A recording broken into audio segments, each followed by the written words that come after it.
Hör Uyghur Radiosi. Assalamu alaykum muhtaram azizlar.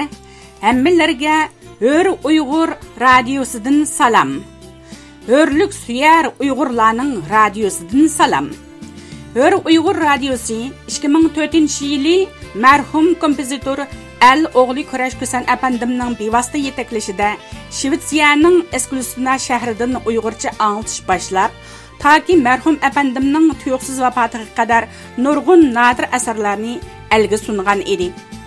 Biz marhumning izini besib, bugun 2022-yili 1-yanvardan boshlab Hör Uyghur Radiosidan har kuni 10 minutlik Uyg'urcha programmani ishlab elga sunmoqchi. Yangi yil quyoshi hammalarga hurlik quyoshi bo'lg'usi. Har bir kun, har bir aylanga xayrlik, omadlik bo'lg'usi. İnşallah bu yangi yil dillarga rohatlik, aziz tillarga salomatlik bo'lg'usi. Har biringlarning oilasi, atrofi hurlik nuri va barakatlarga to'lg'usi. Yangi yil yangi bahordan derak bergusi. Inoqlik, ömlik, mehribonlik, g'alaba har bir qarindishimizga yor bo'lg'usi. Biz hammamiz hurlikka tashna. Ish ömlikda, kuch birlikda degan o'rtoq g'oyada hammamiz birga tirishsak, Uyg'ur hamon bir kun hur bo'ladi. Hur mustaqil vatanni quralaydi va dunyoga jakalaydi. Hurlik yashasin. Teşekkürname. Assalamu alaykum azizlar. 2022-yili 20-yanvar Uyg'ur tarixida bir muhim, ahamiyatli kun bo'ldi. Fransiya parlamenti Uyg'ur irqiy qirg'inchiligini e'tirof qilib, haqqoniy, adolatli qaror oldi. Buning uchun Fransiya parlamenti va haqqoniyatparvar parlament a'zolariga va xalqiga chin ko'nglimizdan rahmat bildiramiz. Nurg'un yillardan buyon Uyg'ur davasini Fransiyada izchil, fidokorlarcha anglitishda aktiv rol o'ynagan Yevropa Uyg'ur institutiga va raisi Dilnur Rayhan qatorli g'azabatlarga, shundoqla Ömerbek Ali, Qalbinur Sidiq, Ishki Gulbahar va boshqa barliq fidokor lager shahidlariga yuksak ehtirom bilan rahmat bildiramiz. 2022-yili 20-yanvar va sizlarning nominglar tarixda o'chmas bo'lib xotirlangusi. Sizlarga ko'p tashakkurlar, azamatlar. Fransiyada yillardan buyon jafoliq izinib, badal to'lab, har xil medialarda, har xil namoyish faoliyatlarda guvohlik bergan, material yetkazgan Uyg'ur masalasining Fransiya parlamentida kun tartibga kelib, mana bundaq tarixiy ahamiyatli qaror elinishiga hassa qo'shgan barliq azizlarga hurmat va ehtirom bilan salomlar yo'llaymiz. Chin yurakdan tashakkurlar aytamiz. Hurmat, ehtirom bilan Dünya Uyg'ur Qurultiyi Ayollar Komitetidagi barliq rahbarlar va vakillardan 2022-yili 1-oyning 21-kuni juma. 22-yanvar Shvetsiya poytaxti Stockholmda namoyish. Bugun havo xeyli sovuq.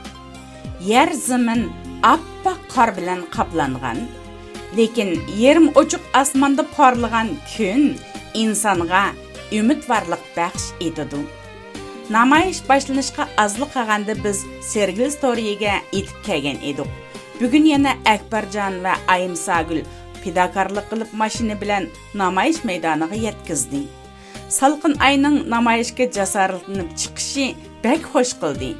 Yoshlar obdan tarbiyalanib, cheniqib, yetishib chiqishi bekmi zarur edi. Namoyish maydoni fidokorlardan Nabijon, Mamadjon qatorliq azamatlar tarafidan obdan bezilibdi.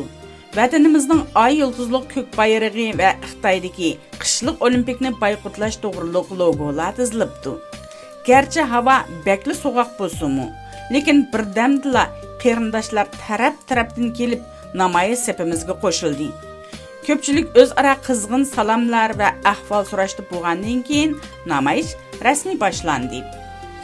Namoyish jarayonida Xitoydagi qishliq olimpikni boyqutlash to'g'riliq nurg'un shuarlar shvedcha va inglizcha tovlandi. Ko'pchilik bor kuchini ko'rsatdi. Bizni eng xo'sh qilgani Qutay va Salqin ay bu ikki ay qizlarning bas-basda shuar yetakchiligi qilishi bo'ldi. Namoyishda yana bir ta'sirli nuqta shu bo'ldiki, Thomas ismli bir kishi ay yulduzliq bayrog'imizga qiziqib so'radi va ehtirom bildirdi. O'z Turkiston to'g'riliq qisqa ma'lumot berganingizga rahmat. Men sizlarni doim qo'llayman, dedi u kishi va men sizlarni qo'llayman deb cho'ng xatlik imzo yozib berdi. Biz bir ig'izdan rahmat bildirdik. Namoyish vaqti tezlik to'shib qoldi. Bizning namoyishdan keyin Sergil Storiyada yana bir cho'ng namoyish babug'ashqa polis izohati askartishi bo'yicha namoyishni vaqtida oxirlashtirdik.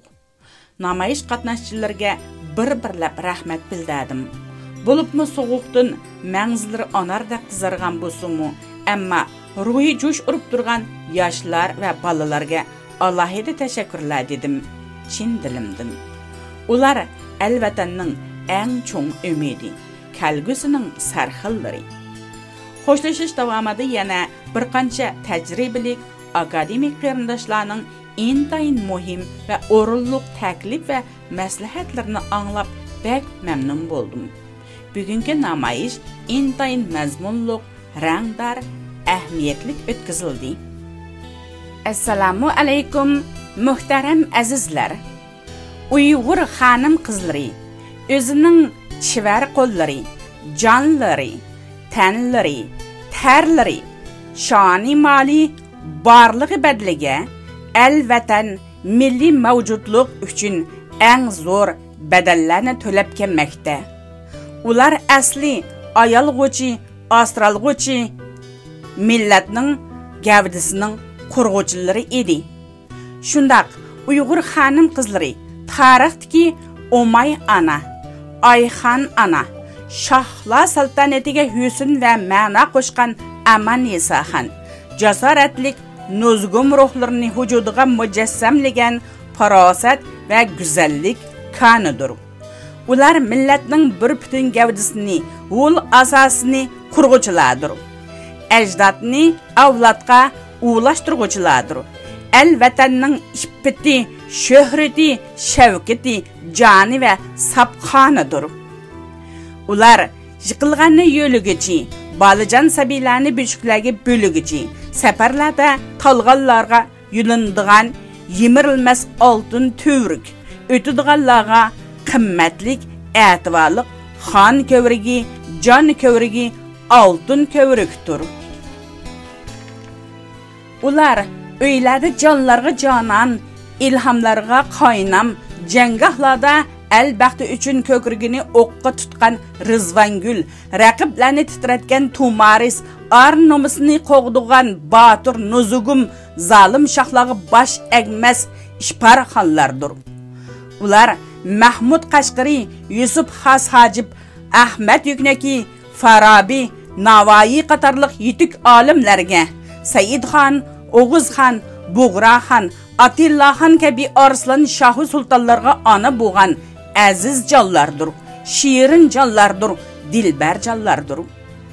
Ular tarixda o'tgan Farhatga tog'larni chapdirgan, suv yo'llarini ochtirgan shirinlardir. Majnunni dashta cho'llarda savdo qilib, majnunlarcha kezdirgan Layladir.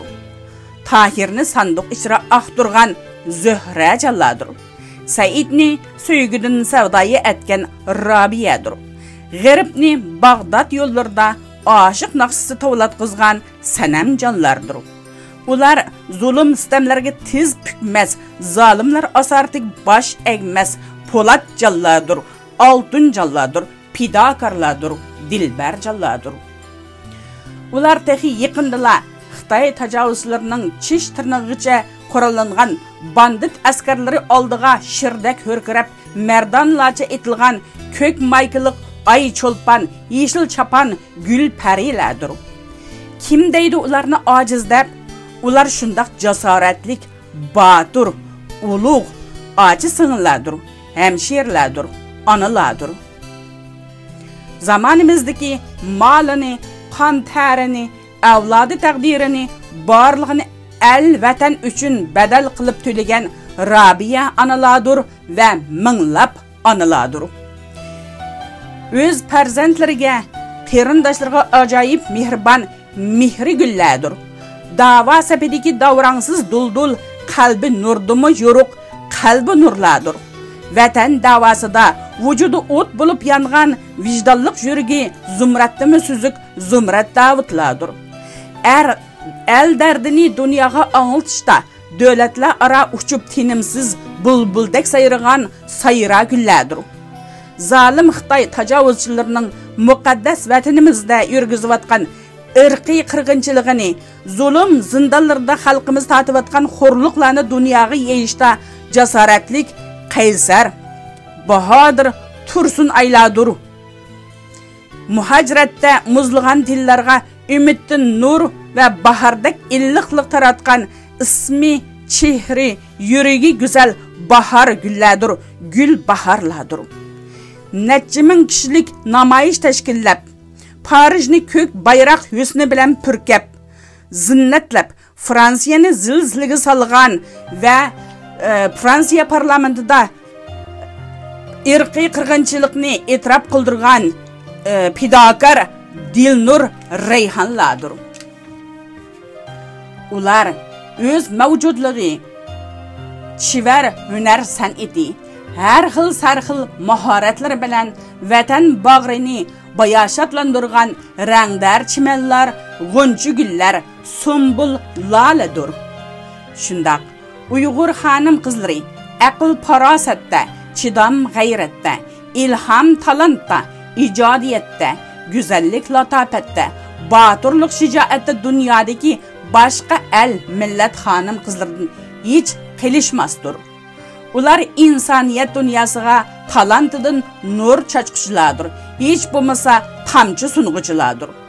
Taklimakan cho'l dallarda, xon tangri cho'qullarda, sayram bo'ylarda, tarim vadillarda, muqaddas buyuk vatanning muborak tuproqlarida, ko'k osmonlarda, o'rlik dashnasida intizor kezib yurgan pokiz pak süzük ruhlardır.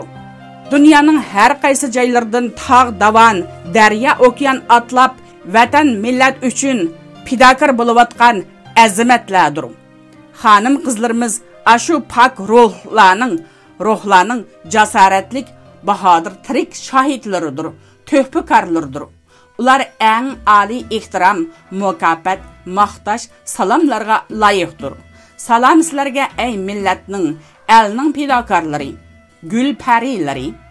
Azizlar, analar yığılmasın, balalar yetim bolmasın. Ana tilimiz xarlanmasın, tarixdən öçməsin desək, həmmimiz təng tırışaylı. Armanımız vatan müstaqillikə tezrək yetəyli. Balalar hür vətəndə yaşasın, öz ana tili bilən, öz ana tilini yaşnatıb yaşasın. Rahmet azizlar. Bugünkü programımız müşiyada ahırlaşdı. Dikkat bəginanlarga rahmet, görüşkiçe aman bulunlar aziz qeyrindaşlarım.